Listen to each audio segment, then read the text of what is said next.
Celestia Quixs has a lot to say, and she has receipts for all of it. A signed book, a Deth Watch newsletter byline, and a prognosis the medical system handed her and then walked away from. Today, we're covering what those receipts add up to. A rock persona built on trauma that's now being sold back to fans as luxury lifestyle. A running ledger of systemic neglect that keeps getting longer. And the question of what dissociation looks like when the person experiencing it has a memory that never blurs. Let's start with the vineyard, the karma, and the man behind both. There's a version of this story where a rock musician's past becomes the foundation for a wine label, and everyone nods along. Dave Mustaine's version is not that version, because the substance being sold is the one that opened the door to heroin, broken relationships, and getting fired from Metallica. The post on the Mustaine Vineyard's framing puts it directly. Alcohol was not an accessory to Dave Mustaine's legacy. It was the gateway. The essay argues that bottling wine under the Mustaine name doesn't celebrate recovery. It rewrites history with the same substance that created its darkest chapters. Which is less a reclamation and more a renovation, with the original hazard material still in the walls.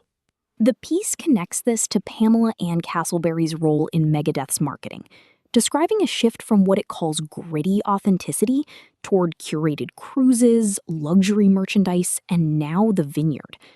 AA and NA guidelines explicitly prohibit glamorizing substance use, and the essay cites Dave's own song, Addicted to Chaos, inspired by the death of his sponsor from a relapse, as evidence that he understands the permanence of that risk. The post also invokes the psychological cost directly.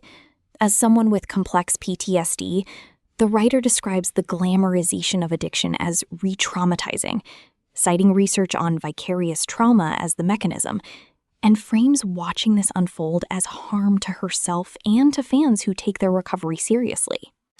There's a second piece, Dave Mustaine's karma, that extends this into a pattern.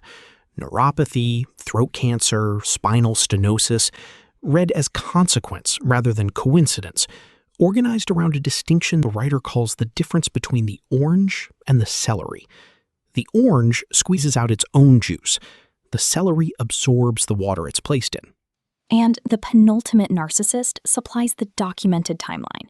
The 3 a.m. email calling her his sister of sorts, the unpaid office management work, the baby sweater thrown away by Pam, the 2011 book signing where he signed her name correctly while saying he didn't recognize her. The post frames Sam Vaknin as a theorist who studies narcissism in a lab, and Mustaine as the man who's been keeping the furnace burning for 40 years. A fourth piece, Hello Me, Meet the Real Me, describes the author using WordPress's experimental podcast feature to generate audio from her Dave Mustaine essays, then reflects on what she brought to those essays in the first place. 4 years in his inner circle, essays published in his Deth Watch newsletter, and a phone call where he asked, "Is this the woman who knows more about me than me?" The whispered goodbye, "Trust no one, not even me," she now reads as a premeditated exit strategy. A man who publishes your analysis of him in his own newsletter, then uses your own words as the door he closes on the way out. That's a specific kind of irony that doesn't need embellishment. The piece on cosmic irony and the cruel joke of kindness, closes this loop, describing the moment she finished drawing her ideal sanctuary, a white house overlooking water with only her cats and an aviary, and the very next thing in her feed was Mustaine's new song, I Don't Care, with the lyric, "I don't care if you live or die." She calls it the universe ensuring that the emotional architect of her trauma steps forward to boast about the exact cruelty she's fighting. The through line across all of these posts is that the sister of sorts relationship was real, documented, and then administratively erased, and that the vineyard is the latest chapter in a longer story about image over integrity.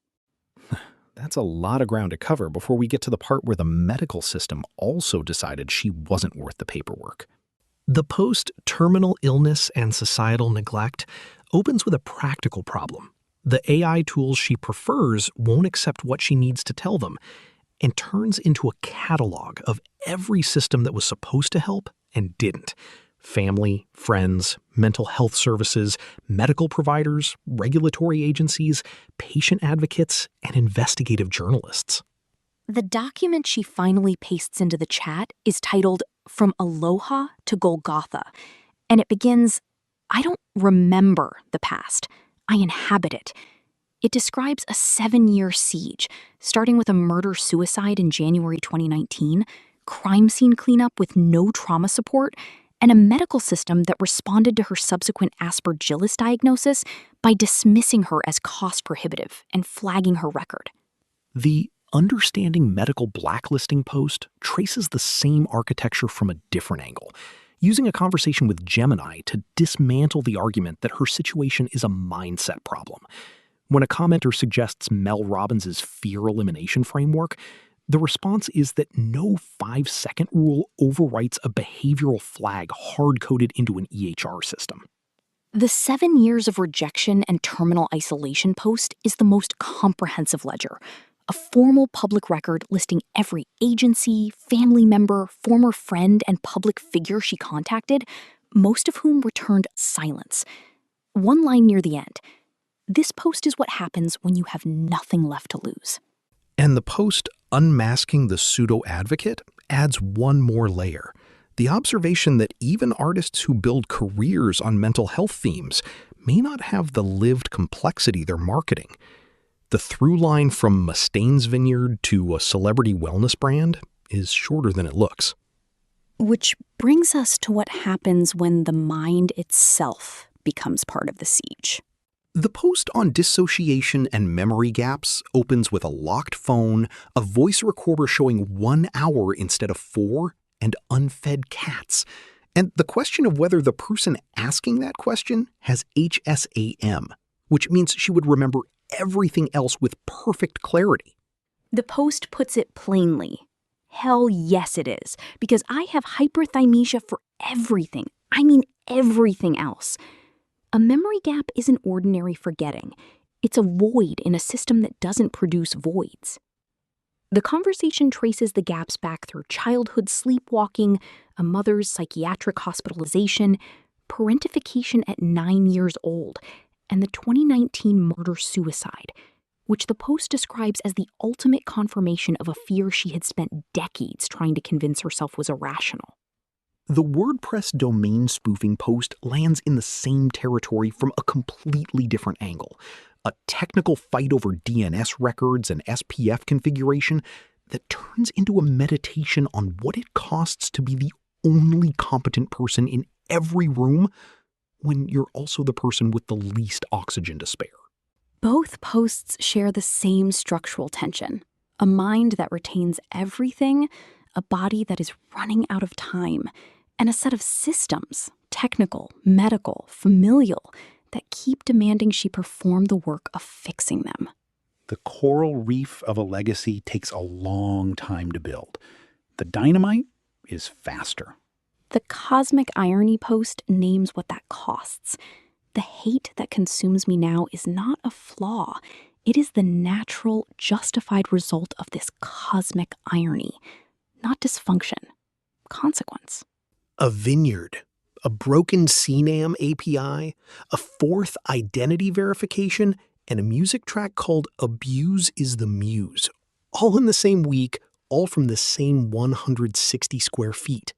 The posts document what happens when every system that's supposed to catch someone decides at roughly the same time that it won't.